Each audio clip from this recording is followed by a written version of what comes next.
अरबों साल पहले जब इंसानों का अस्तित्व भी नहीं था, तब यूनिवर्स में कुछ ऐसे अमर प्राणी रहते थे जिन्होंने एक रहस्यमयी ग्रीन एनर्जी को अपने कंट्रोल में कर लिया था। ये एनर्जी थी विल पावर, यानी इच्छा शक्ति की ताकत। उन्होंने ओए नाम का एक ग्रह बनाया और वहीं से पूरे ब्रह्मांड पर नजर रखने लगे। फिर उन्होंने यूनिवर्स को 3600 सेक्टर्स में बांट दिया और हर सेक्टर के लिए बनाई एक ऐसी पावरफुल रिंग जो किसी हथियार से कम नहीं थी। लेकिन सबसे डरावनी बात ये थी, ये रिंग्स खुद सोच सकती थी। ये सिर्फ उसी इंसान को चुनती थी जिसके अंदर डर से लड़ने की हिम्मत हो, और जिसे ये रिंग चुन लेती वो बन जाता ग्रीन लैंटर्न कॉर्प्स का हिस्सा, यूनिवर्स की सबसे ताकतवर सेना जो पूरे ब्रह्मांड में शांति बनाए रखती थी। लेकिन समय के साथ इनके सामने कई दुश्मन आए और उनमें सबसे खतरनाक था पैरालैक्स, डर का जीता जागता रूप। वो लोगों के डर को अपनी ताकत बना लेता था, इतना खतरनाक कि उसे रोकने में सिर्फ एक महान ग्रीन लैंटर्न कामयाब हुआ था, एबिन सुर। उसने पैरालैक्स को पकड़कर यूनिवर्स के एक छोड़े हुए सेक्टर में कैद कर दिया। सब कुछ ठीक चल रहा था, लेकिन फिर एक दिन सब बदल गया। हम उस फॉरबिडन सेक्टर में पहुंचते हैं जहां 3 लैंटर्न्स का जहाज अचानक क्रैश हो जाता है। वो तुरंत ओए को डिस्ट्रेस सिग्नल भेजते हैं, लेकिन मदद पहुंचने से पहले ही जमीन उनके नीचे से टूट जाती है और वो सीधे उस जेल में जा गिरते हैं जहां पैरालैक्स कैद था। सामने खुद डर का राक्षस खड़ा था। लैंटर्न्स डर जाते हैं और वही उनका सबसे बड़ा कमजोर पल बन जाता है। पैरालैक्स उनके डर को एब्जॉर्ब कर लेता है, उनकी सारी एनर्जी खींच लेता है और आखिरकार अपनी कैद से आजाद हो जाता है। अब कहानी शिफ्ट होती है अर्थ पर, साल 1993। हम देखते हैं एक छोटा लड़का हैल जॉर्डन जो सुबह सुबह एयरबेस की तरफ भाग रहा है, क्योंकि आज उसके पिता मार्टिन जॉर्डन एक नए फाइटर जेट मार्क 3 का टेस्ट करने वाले हैं। हैल अपने पिता के पास पहुंचकर एक्साइटेड होकर कहता है कि वो भी टेस्ट फ्लाइट देखना चाहता है। मार्टिन मुस्कुराता है, उसे अपनी जैकेट देता है और कहता है इसका ध्यान रखना। कुछ देर बाद जेट उड़ान भरता है, सब कुछ परफेक्ट लग रहा होता है। मार्टिन ऊपर से थम्स अप भी देता है, लेकिन तभी अचानक जेट का इंजन आग पकड़ लेता है। पूरा एयरबेस पैनिक में आ जाता है, लोग भागने लगते हैं। मार्टिन पूरी जान लगाकर प्लेन को कंट्रोल करने की कोशिश करता है और किसी तरह उसे सेफली लैंड भी करा देता है। हैल खुशी से उसकी तरफ भागता है, लेकिन तभी प्लेन जोरदार धमाके के साथ फट जाता है। उस हादसे ने हैल की जिंदगी हमेशा के लिए बदल दी। उसके दिल में एक गहरा डर बैठ गया, लेकिन उसी दिन उसने फैसला किया कि वो भी अपने पिता की तरह पायलट बनेगा। अब कहानी वापस प्रेजेंट में आती है। एबिन सुर को पता चलता है कि पैरालैक्स अब तक 2 प्लैनेट्स खत्म कर चुका है। वो लोगों की लाइफ एनर्जी एब्जॉर्ब करके और भी ज्यादा ताकतवर बन चुका है। तभी पैरालैक्स सीधे एबिन सुर के जहाज पर हमला कर देता है। एबिन सुर लड़ने की कोशिश करता है, लेकिन पैरालैक्स अब बहुत ज्यादा पावरफुल हो चुका था। एबिन बुरी तरह घायल हो जाता है और मजबूर होकर वहां से भागता है। मरने से पहले वो ओए को मैसेज भेजता है कि वो अर्थ की तरफ जा रहा है ताकि उसकी रिंग किसी नए बेरर को चुन सके। दूसरी तरफ हैल जॉर्डन अब बड़ा हो चुका है और दुनिया के सबसे बेहतरीन टेस्ट पायलट्स में से एक बन चुका है, बिल्कुल अपने पिता की तरह। आज उसकी कंपनी के लिए बहुत बड़ा दिन था। उन्हें गवर्नमेंट कॉन्ट्रैक्ट चाहिए था एडवांस्ड एआई फाइटर जेट्स के लिए, ऐसे जेट्स जिन्हें पायलट्स की जरूरत ही नहीं पड़े। लेकिन हैल इस आइडिया के खिलाफ था। उसे लगता था कि कोई मशीन इंसानी दिमाग को रिप्लेस नहीं कर सकती। टेस्ट शुरू होता है। शुरुआत में हैल उन एआई जेट्स को हल्के में लेता है, लेकिन वो उम्मीद से कहीं ज्यादा एडवांस निकलते हैं। हैल जितनी बार अटैक करता वो आसानी से बच जाते। कंपनी के लोग इंप्रेस हो रहे थे, लेकिन हैल अभी रुका नहीं था। वो जेट्स को इतनी ऊंचाई पर ले जाता है जहां प्रेशर उनकी सिस्टम्स को डैमेज करने लगता है। धीरे धीरे दोनों एआई जेट्स फेल होने लगते हैं, लेकिन उसी समय हैल का खुद का जेट भी मेल फंक्शन करने लगता है। फिर भी हैल समहाउ कंट्रोल वापस पा लेता है और दोनों एआई जेट्स डिस्ट्रॉय कर देता है। लेकिन तभी उसकी नजर कॉकपिट में लगी अपने पिता की फोटो पर पड़ती है और अचानक पुरानी यादें वापस आने लगती हैं। क्रैश, एक्सप्लोजन, मौत। हैल का फोकस टूट जाता है। जेट कंट्रोल से बाहर हो जाता है, लेकिन इंपैक्ट से ठीक पहले वो इजेक्ट कर लेता है और बच जाता है। जब वो वापस लौटता है तो सब लोग गुस्से में होते हैं, क्योंकि उसने उनकी सबसे एडवांस जेट डिस्ट्रॉय कर दी थी और करोड़ों का कॉन्ट्रैक्ट भी चला गया था। कंपनी वाले उसे तुरंत नौकरी से निकालना चाहते थे, लेकिन तभी कैरल बीच में आ जाती है। वो हैल को बचा लेती है, लेकिन फिर भी कहती है इन्वेस्टिगेशन पूरी होने तक तुम सस्पेंडेड हो। इसके बाद हैल अपने घर जाता है, क्योंकि आज उसके भतीजे जेसन का बर्थडे था। लेकिन घर पहुंचते ही माहौल खराब हो जाता है। उसके भाई न्यूज देख चुके थे। जेक गुस्से में कहता है तुम अपने पिता की तरह बनने के चक्कर में उनकी तरह मरना भी चाहते हो क्या? हैल शांत आवाज में जवाब देता है दिस इज माई जॉब। वो बात टालने के लिए जेसन के पास जाता है। बच्चा डरा हुआ था। हैल उसे कंफर्ट करता है और बर्थडे गिफ्ट देता है, लेकिन उसी वक्त अर्थ पर कुछ अनबिलीवेबल हो रहा था। अबिन सुर का स्पेसशिप धरती पर क्रैश हो चुका था। मरने से पहले अबिन अपनी रिंग से कहता है, गो फाइंड समवन वर्दी। तभी रिंग से हरी रोशनी निकलती है जो पूरे प्लेनेट पर किसी फियरलेस इंसान को खोजने लगती है, और आखिरकार वो एनर्जी हैल जॉर्डन तक पहुंचती है। लेकिन हैल को अभी कुछ पता नहीं था। जैसे ही वो घर के बाहर आता है, अचानक उसके चारों तरफ ग्रीन ऑरा बन जाती है। एक प्रोटेक्टिव स्फीयर उसे घेर लेती है और अगले ही पल वो सीधे आसमान में उड़ने लगता है। कुछ सेकंड बाद हैल क्रैश साइट पर पहुंच जाता है। वहां वो टूटे हुए एलियन स्पेसशिप को देखता है और अंदर भागता है। अबिन सुर अपनी आखिरी सांसें ले रहा था। हैल उसे बाहर निकालता है। अबिन कमजोर आवाज में कहता है, माई नेम इज अबिन सुर, प्रोटेक्टर ऑफ सेक्टर 2814। फिर वो हैल को रिंग और लैंटर्न देते हुए कहता है, रिंग हैज चूजन यू। इस रिंग को लैंटर्न के सामने रखो और ओथ बोलो, तभी इसकी शक्ति तुम्हारी बनेगी। तुम इस दुनिया के प्रोटेक्टर बनोगे। हैल उसे बचाने की कोशिश करता है, लेकिन बहुत देर हो चुकी थी। अबिन सुर मर जाता है। शॉक में आया हैल तुरंत अपने दोस्त थॉमस को बुलाता है। थॉमस वहां पहुंचता है और एलियन शिप देखकर पूरी तरह डर जाता है। हैल जल्दी जल्दी उसे सब समझाता है। उस एलियन ने मुझे ये रिंग दी है और कहा है कि अब मुझे दुनिया बचानी है। लेकिन तभी उन्हें कुछ आवाजें सुनाई देती हैं, मिलिट्री हेलीकॉप्टर्स। सरकार को एलियन क्रैश के बारे में पता चल चुका था। हैल और थॉमस तुरंत वहां से भाग जाते हैं। कुछ देर बाद मिलिट्री पूरा एरिया सील कर देती है। वो अबिन सुर की बॉडी रिकवर करते हैं और वहां बुलाया जाता है साइंटिस्ट हेक्टर हैमंड को, जो एक जीनोबायोलॉजिस्ट था। हेक्टर बॉडी एग्जामिन करना शुरू करता है, लेकिन तभी कुछ अजीब होता है। पैरालैक्स की थोड़ी सी एनर्जी अबिन सुर के शरीर में बची हुई थी और अब वो एनर्जी हेक्टर के अंदर चली जाती है। उसे अभी एहसास नहीं होता, लेकिन उसके अंदर कुछ बदल चुका था। रिपोर्ट पूरी करने के बाद हेक्टर सब अमेंडा वॉलर को सौंप देता है। उधर हैल घर पहुंचकर लैंटर्न को देखता है। वो रिंग पहनता है और अबिन की बात याद करने की कोशिश करता है। वो बार बार कोशिश करता है, लेकिन कुछ नहीं होता। फ्रस्ट्रेटेड होकर वो चिल्लाता है, तुम इतनी दूर से आए, अरबों लोगों में से मुझे चुना, तो अब मेरी मदद भी करो, मुझे लोगों की मदद करने दो। और तभी लैंटर्न एक्टिवेट हो जाता है। हैल की आंखें हरे रंग में चमकने लगती हैं। वो ओथ बोलना शुरू करता है। जैसे ही ओथ पूरा होता है, उसके अंदर पावर की लहर दौड़ जाती है और अगले ही पल वो सीधे स्पेस में लॉन्च हो जाता है, सीधा ओए की तरफ। क्योंकि लैंटर्न कॉर्प्स को पता चल चुका था कि अबिन सुर की रिंग ने एक इंसान को चुना है। ओए पहुंचने के बाद हैल की बॉडी स्कैन की जाती है। रिंग उसके अंदर नॉलेज और पावर अपलोड करने लगती है। धीरे धीरे उसके शरीर पर ग्रीन लैंटर्न सूट बन जाता है और फेस पर मास्क आ जाता है। हैल खुद को देखकर हैरान रह जाता है। तभी उसके पास एक अजीब सा क्रीचर आता है जो दिखने में लगभग मछली जैसा था। वो कहता है, माई नेम इज तोमर्री, प्रोटेक्टर ऑफ सेक्टर 2813। मैं तुम्हें लेने आया हूँ। तुम पहले इंसान हो जिसे रिंग ने चुना है। वो हैल को बाहर लेकर जाता है और ओए दिखाता है, एक ऐसी दुनिया जो इंसानी कल्पना से भी परे थी। Advanced, powerful, unbelievable. तोमर्रे समझाता है कि सृष्टि की शुरुआत से ही ग्रीन लैंटर्न कॉर्प्स पूरे यूनिवर्स में पीस और जस्टिस बनाए रख रहा है और इसका हिस्सा बनना बहुत बड़ा सम्मान है। फिर वो हैल से कहता है, चलो असेंबली शुरू होने वाली है। दोनों उड़ते हुए एक विशाल गैदरिंग में पहुंचते हैं। हैल चारों तरफ देखकर दंग रह जाता है, क्योंकि वहां मौजूद थे पूरे 3600 ग्रीन लैंटर्न्स। और तभी ग्रैंड एंट्री होती है एक पावरफुल वॉरियर की, सिनेस्ट्रो, ग्रीन लैंटर्न कॉर्प्स का लीडर। वो सबकी तरफ देखकर कहता है, पैरालैक्स अब पूरे यूनिवर्स के लिए बहुत बड़ा खतरा बन चुका है। सिनेस्ट्रो सभी लैंटर्न्स की तरफ देखकर कहता है, पैरालैक्स पहले ही कई प्लैनेट्स को खत्म कर चुका है और अब गार्डियंस ने मुझे उसे हमेशा के लिए खत्म करने की परमिशन दे दी है। दूसरी तरफ तोमर्रे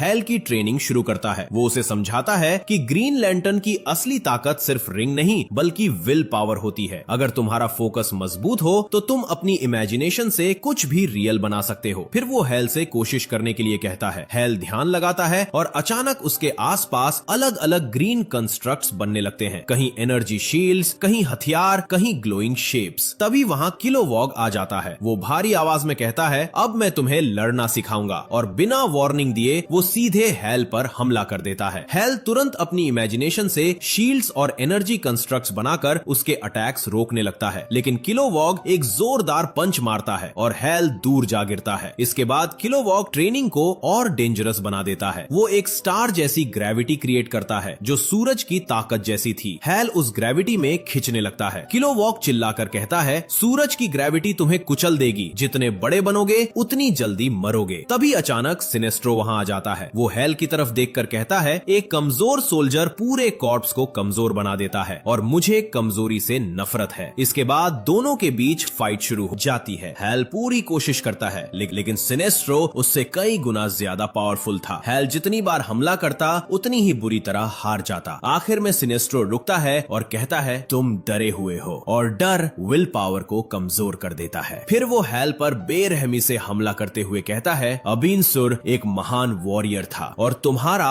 उसकी रिंग पहनना उसकी लेगेसी की इंसल्ट है। ये बात हेल के दिल पर सीधा वार करती है। वो पूरी तरह टूट जाता है। वो किलोवोक से कहता है, मैं इस रिंग के लायक नहीं हूँ, मैं यूनिवर्स को प्रोटेक्ट नहीं कर सकता। तभी तोमर रे उसके पास आता है और शांत आवाज में कहता है, अगर तुम्हारे अंदर कुछ खास ना होता तो रिंग कभी तुम्हें नहीं चुनती। उसने तुम्हारे अंदर कुछ देखा है जो शायद तुम खुद अभी नहीं देख पा रहे। लेकिन हेल सिर हिलाकर कहता है, इस बार रिंग ने गलती की है, और इतना कहकर वो ओए छोड़कर वापस अर्थ लौट आता है। दूसरी तरफ सिनेस्ट्रो अपनी एलीट लैंटर्न टीम लेकर पैरालेक्स का सामना करने जाता है। लेकिन पैरालेक्स अब इतना पावरफुल हो चुका था कि उनकी अटैक्स का उस पर कोई असर ही नहीं होता। एक एक करके उसकी पूरी टीम खत्म हो जाती है। सिनेस्ट्रो किसी तरह बचकर वापस गार्डियंस के पास लौटता है। वो गुस्से में कहता है, मैंने अपनी आंखों से देखा है। वो डर पैदा करता है और फिर सबसे बहादुर वॉरियर्स को भी खत्म कर देता है। अब मुझे सच बताइए, आप मुझसे क्या छिपा रहे हैं? तब आखिरकार गार्डियन सच्चाई बताते हैं। वो कहते हैं, जब हमें लगा कि विल पावर की ताकत कमजोर पड़ रही है तब हमारे बीच बहस शुरू हो गई थी। हम में से एक ने फियर की येलो एनर्जी को इस्तेमाल करने का फैसला किया। हमने उसे रोकने की कोशिश की लेकिन वो नहीं माना। वो फॉरबिडन चेंबर में चला गया। उसे लगा कि वो डर को कंट्रोल कर सकता है, लेकिन डर ने ही उसे अपने कब्जे में ले लिया और वही बन गया पैरालेक्स। गार्डियंस बताते हैं कि अबीनसुर ने किसी तरह उसे रायुत नाम के प्लेनेट पर कैद कर दिया था, लेकिन अब वो लिविंग बीइंग्स की एनर्जी एब्जॉर्ब करके और भी ताकतवर हो चुका है। वो बदला लेना चाहता है और पूरे यूनिवर्स को खत्म करना चाहता है। ये सुनकर सिनेस्ट्रो कहता है, तो हमें डर से लड़ने के लिए डर का इस्तेमाल करना होगा। हमें एक येलो रिंग बनानी होगी क्योंकि सिर्फ फियर ही फियर को हरा सकता है। और इस बार गार्डियंस भी उसकी बात मान लेते हैं। दूसरी तरफ अर्थ पर फेरिस एयरक्राफ्ट बड़ी जीत सेलिब्रेट कर रही थी क्योंकि उन्हें आखिरकार गवर्नमेंट कॉन्ट्रैक्ट मिल चुका था। इस खुशी में एक ग्रैंड पार्टी रखी जाती है जहां हेल, कैरल और हेक्टर भी मौजूद थे। पार्टी में हेक्टर कैरल से बात करने लगता है। दोनों बचपन के दोस्त थे। हेक्टर उसे बताता है, अब मैं कोई ऑर्डिनरी इंसान नहीं हूँ, मैं उस एलियन की बॉडी एग्जामिन करने वाली टीम का हिस्सा था। लेकिन उनकी बात कोई और भी सुन रहा था, सेनेटर हैमंड यानी हेक्टर का पिता। वो हेक्टर के पास आता है, उसके कंधे पर हाथ रखता है और कहता है, मैंने तुम्हें ये बात कॉन्फिडेंशियल रखने को कहा था लेकिन तुम कभी किसी की नहीं सुनते। उसके ये शब्द हेक्टर के अंदर कुछ ट्रिगर कर देते हैं, गुस्सा, नफरत और वो डार्क एनर्जी जो अब उसके अंदर पल रही थी। सेनेटर अपने हेलीकॉप्टर की तरफ बढ़ता है लेकिन तभी हेक्टर अपनी टेलीकाइनेटिक पावर्स का इस्तेमाल करता है और हेलीकॉप्टर के रोटर पर हमला कर देता है। हेलीकॉप्टर कंट्रोल खो देता है और सीधे पार्टी की तरफ क्रैश होने लगता है। हर तरफ पैनिक फैल जाता है। लोग जान बचाकर भागने लगते हैं लेकिन तभी आसमान में एक ग्रीन स्ट्रीक दिखाई देती है। हेल ग्रीन लैंटर्न बनकर आ चुका था। वो अपनी रिंग से एक विशाल एनर्जी कॉन्स्ट्रक्ट बनाता है जो किसी रेस ट्रैक जैसा दिख रहा था और फॉलिंग हेलीकॉप्टर को सेफली नीचे उतार देता है। उसने सबकी जान बचा ली थी। इसी पल पूरी दुनिया को पता चल जाता है कि इस दुनिया में सचमुच एक सुपर हीरो मौजूद है। उसी रात हम हेक्टर को फिर देखते हैं लेकिन अब उसके अंदर कुछ गलत हो चुका था। पैरालेक्स का फ्रैगमेंट धीरे धीरे उसके दिमाग पर कब्जा करने लगता है। वो उसके कानों में फुसफुसाता है, ग्रीन लैंटर्न खतरा है, हेल जॉर्डन को मार दो। और इसी के साथ हेक्टर हेल का दुश्मन बन जाता है। अगले दिन सेनेटर हैमंड हेक्टर को वापस लैब में बुलाता है क्योंकि अब उन्हें सच्चाई पता चल चुकी थी।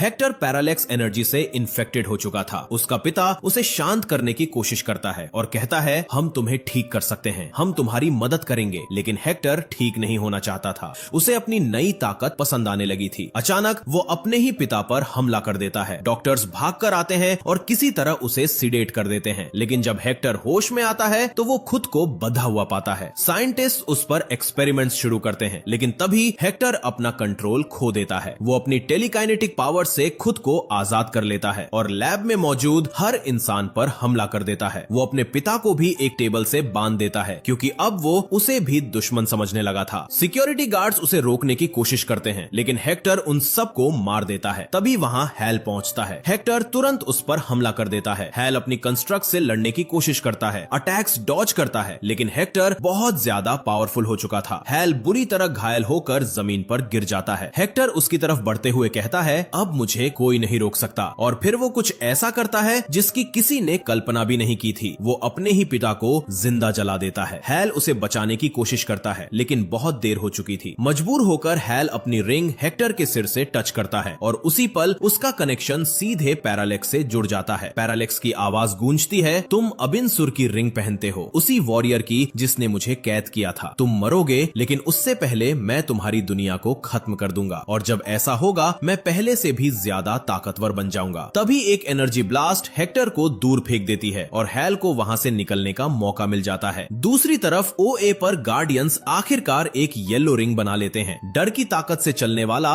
एक नया हथियार। सिंस्ट्रो उसे देखकर कहता है, जब हम इस शक्ति को कंट्रोल करना सीख जाएंगे तब हम नए सोल्जर्स तैयार करेंगे। फिर वो कहता है, लेकिन अर्थ को अब बचाया नहीं जा सकता। तभी अचानक हैल वहां पहुंचता है। वो सबके सामने आकर कहता है, आप लोग ये वेपन इस्तेमाल नहीं कर सकते। अगर आपने फियर को अपनाया तो आप वो सब खो देंगे जिसके लिए ग्रीन लैंटर्न कॉर्प्स खड़ा है। मेरे साथ खड़े होइए, हम पैरालेक्स को विल पावर से हरा सकते हैं। गार्डियंस कुछ पल चुप रहते हैं, फिर वो जवाब देते हैं, हो सकता है तुम सही हो, लेकिन हम सिर्फ उम्मीद के भरोसे पूरे यूनिवर्स को खतरे में नहीं डाल सकते। हैल गार्डियंस की तरफ देखकर कहता है, तो फिर कुछ भी रिस्क मत कीजिए, बस मुझे मेरी दुनिया के लिए लड़ने दीजिए और मैं साबित कर दूंगा कि विल पावर फियर से ज्यादा ताकतवर होती है। कुछ देर की खामोशी के बाद गार्डियंस आखिरकार उसे एक मौका दे देते हैं और तुरंत अर्थ की तरफ निकल पड़ता है, लेकिन रास्ते में उसकी रिंग अचानक ब्लिंक करने लगती है। ये एक वार्निंग थी, कैरल खतरे में थी। हॉल बिना समय गवाए सीधे फेरिस एयरक्राफ्ट पहुंचता है। अंदर का नजारा देखकर वो चौंक जाता है। कैरल कुर्सी से बंधी हुई थी और हेक्टर के हाथ में एक सिरिंज था जिसमें पैरालेक्स की येलो एनर्जी भरी हुई थी। हेक्टर कैरल की तरफ देखते हुए कहता है, मैं हमेशा से तुमसे प्यार करता था, लेकिन तुमने कभी मुझे नहीं चुना क्योंकि तुम हॉल से प्यार करती थी, इसलिए अब मैं तुम्हें अपने जैसा बना दूंगा। वो सिरिंज कैरल को इंजेक्ट करने ही वाला होता है कि तभी हॉल उसे रोक देता है, लेकिन फिर हॉल कुछ ऐसा करता है जिसकी हेक्टर ने उम्मीद भी नहीं की थी। हॉल अपनी रिंग उतार देता है और कहता है, उसे अपने जैसा मत बनाओ, मेरी तरह बन जाओ, ये रिंग ले लो। फिर कैरल खुद फैसला करेगी कि वो किसे चुनती है। हेक्टर मुस्कुराते हुए रिंग पहन लेता है। जैसे ही वो रिंग उसके हाथ में आती है, उसे अपार शक्ति महसूस होने लगती है। वो हंसते हुए कहता है, मैंने झूठ बोला था, और तुरंत हॉल पर हमला कर देता है, लेकिन अगले ही पल कुछ गलत हो जाता है। रिंग की एनर्जी हेक्टर पर ही बैकफायर कर जाती है और उसे जोरदार झटका देकर दूर फेंक देती है। हॉल शांत आवाज में कहता है, मैंने भी झूठ बोला था, ये रिंग सिर्फ उसी के लिए काम करती है जिसे ये खुद चुनती है, इसकी ताकत चुराई नहीं जा सकती। हेक्टर जोर से जाकर गिरता है। उसी दौरान कैरल नीचे गिरने लगती है, लेकिन हॉल समय रहते उसे पकड़ लेता है और तभी अचानक पूरा माहौल खामोश हो जाता है क्योंकि कुछ बहुत बड़ा आ चुका था। पैरालैक्स अर्थ पर पहुंच चुका था। हॉल और कैरल तुरंत छिप जाते हैं क्योंकि उन्हें समझ आ चुका था कि असली तबाही अब शुरू होने वाली है। पैरालैक्स हेक्टर की तरफ देखकर गुस्से में कहता है, मैंने तुम्हें सिर्फ एक काम दिया था और वो भी तुम नहीं कर पाए। बिना एक सेकंड गवाए वो हेक्टर की सारी शक्ति एब्जॉर्ब कर लेता है, उसकी पूरी लाइफ एनर्जी खींच लेता है। हॉल तुरंत हेक्टर की तरफ भागता है ताकि अपनी रिंग वापस ले सके, लेकिन तभी पैरालैक्स की नजर उस पर पड़ जाती है। अगले ही पल वो हॉल को पकड़ लेता है और उसकी एनर्जी भी एब्जॉर्ब करने लगता है। हॉल पूरी तरह हेल्पलेस हो जाता है, लेकिन तभी कैरल हिम्मत दिखाती है। वो पास खड़े एक फाइटर जेट में बैठती है और सीधे पैरालैक्स पर हमला कर देती है। उस डिस्ट्रैक्शन की वजह से हॉल की जान बच जाती है। वो किसी तरह अपनी रिंग वापस हासिल करता है और वहां से निकल आता है। हॉल तुरंत कैरल को सेफ जगह पहुंचाता है, लेकिन अब बहुत देर हो चुकी थी। पैरालैक्स पूरे शहर में फैलने लगता है। चारों तरफ डर, चीखे और तबाही फैल जाती है। कैरल डरी हुई आवाज में हॉल से कहती है, तुम इसे रोक नहीं सकते, तुम मर जाओगे। लेकिन हॉल उसकी तरफ देखकर कहता है, इस रिंग ने मुझे किसी वजह से चुना है और मुझे अपनी दुनिया की रक्षा करनी ही होगी। दोनों एक दूसरे को गले लगाते हैं। एक शांत पल, तूफान शुरू होने से पहले, और फिर अचानक पूरा शहर केओस में बदल जाता है। पैरालैक्स आसमान से नीचे उतरता है और पूरे शहर को अपनी डार्कनेस से घेर लेता है। लोग जगह जगह फंस जाते हैं और पैरालैक्स एक एक करके उनकी लाइफ एनर्जी एब्जॉर्ब करने लगता है। तभी हैल वापस आता है। इस बार पूरी ताकत के साथ वो अपनी रिंग से मैसिव कॉन्स्ट्रक्ट्स बनाता है, जायंट वेपन्स क्रिएट करता है, पूरी शक्ति से पैरालैक्स पर हमला करता है, लेकिन कुछ भी काम नहीं करता। पैरालैक्स हर अटैक को रोक देता है। फिर वो पलटकर आकर हैल पर हमला करता है, लेकिन हैल अपनी रिंग से शील्ड बनाकर खुद को बचा लेता है। इसके बाद पैरालेक्स उसे मेंटली तोड़ने की कोशिश करता है। वो कहता है तुम डरे हुए हो, लेकिन इस बार हैल उसकी बात नहीं सुनता। इसके बजाय उसे अपना ओथ याद आने लगता है। वो हर शब्द के साथ उसे दोहराने लगता है और हर शब्द के साथ उसकी विल पावर और मजबूत होती जाती है। आखिरकार आखिरी कोशिश में हैल पैरालेक्स को पकड़कर सीधे स्पेस की तरफ ले जाता है। पैरालेक्स भी उसके पीछे आता है उसे खत्म करने के लिए। तभी हैल की नजर सूरज पर पड़ती है। उसे किलोवॉक की बात याद आती है, जितने बड़े बनोगे सूरज की ग्रेविटी उतनी ही तेजी से तुम्हें अपनी तरफ खींचेगी। और तभी हैल के दिमाग में एक प्लान आता है। वो खुद को सूरज के ठीक सामने पोजीशन कर देता है।